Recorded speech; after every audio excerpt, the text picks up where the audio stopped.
IT job కోసం try చేస్తున్నారా? Coding tutor లో ట్రైనింగ్ తో పాటు stipend and 100% job guarantee. Mega fans ఎంతో ఆతృతగా చూస్తున్న మూమెంట్స్ లో ఒకటి క్లింకారా. గత ఏడాది జూన్ 20న క్లింకారా జన్మించగా తమ కూతురు విషయంలో ఎంతో గోప్యత పాటిస్తున్నారు రామ్ చరణ్, ఉపాసన. ఎన్ని ఈవెంట్స్ జరిగినా బిడ్డకు సంబంధించిన వివరాలు, ఫోటోస్, వీడియోస్ బయటికి రాకుండా జాగ్రత్తలు తీసుకుంటూనే ఉన్నారు. ఎక్కడో అక్కడ లీక్ అవ్వకపోతాయా అని అందరూ అనుకుంటున్నారు. కానీ అలా జరగలేదు. క్లింకారా ముఖం ఇప్పటి వరకు చూపించలేదు. కానీ తాజాగా ఉపాసన షేర్ చేసిన ఫోటోలో క్లింకారా కనిపించింది. అంతే, ఇంకేముంది, ఇప్పుడు ఆ ఫోటో వైరల్గా మారింది.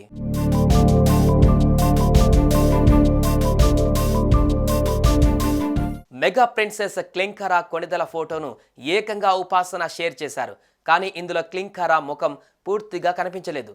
క్లింకారా ఇంతవరకు ఎలా ఉంటుందో అనేది పూర్తిగా రివీల్ చేయలేదు ఎవరు. అలా ఫేస్ను రివీల్ చేసే మూమెంట్ను కూడా చాలా పెద్ద ఎత్తున సెలబ్రేట్ చేసేలా కనిపిస్తుంది మెగా ఫ్యామిలీ. ఈ క్రమంలో ఉపాసన సడన్గా కూతురు ఫేస్ను కాస్త రివీల్ చేయడంతో మెగా అభిమానులు ఖుషి అయిపోతున్నారు.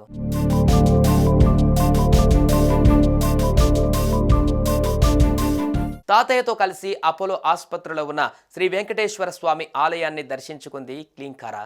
ఈ విషయాన్ని ఉపాసన సోషల్ మీడియా ద్వారా వెల్లడించింది. ముత్తాత ప్రతాప్ రెడ్డి, తాతయ్య అనిల్ కామినేనితో కలిసి క్లింకారా అపోలో ఆసుపత్రిలోని ఉన్న శ్రీ వెంకటేశ్వర స్వామి దేవాలయంలో జరిగిన పవిత్రోత్సవాలలో పాల్గొంది. క్లింకారాను తన తాతయ్య ఎత్తుకోవడం చూస్తుంటే నాకు నా చిన్నప్పటి రోజులు గుర్తుకు వస్తున్నాయి. అలానే ఈ దేవాలయానికి నా మనసులో చాలా ప్రత్యేకమైన స్థానం ఉంది అని చిన్నప్పటి జ్ఞాపకాలను గుర్తు తెచ్చుకుంది. ఓం నమో వెంకటేశాయ అంటూ పోస్ట్ పెట్టింది ఉపాసన. పసుపు రంగు లంగా జాకెట్లో మెరిసింది క్లింకారా.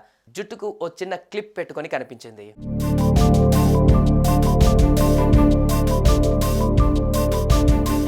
ఇక ఈ ఫోటో చూసిన అభిమానులు తెగ షేర్ చేస్తున్నారు. గారాల పట్టి చిట్టి తల్లి అంటూ క్లింకారా మీద ప్రేమను కురిపించేస్తున్నారు. మరి మెగా ప్రిన్సెస్ను ఎప్పుడు పూర్తిగా చూపిస్తారో వేచి చూడాల్సిందే. మరి ఏమంటారు? కామెంట్స్లో చెప్పండి.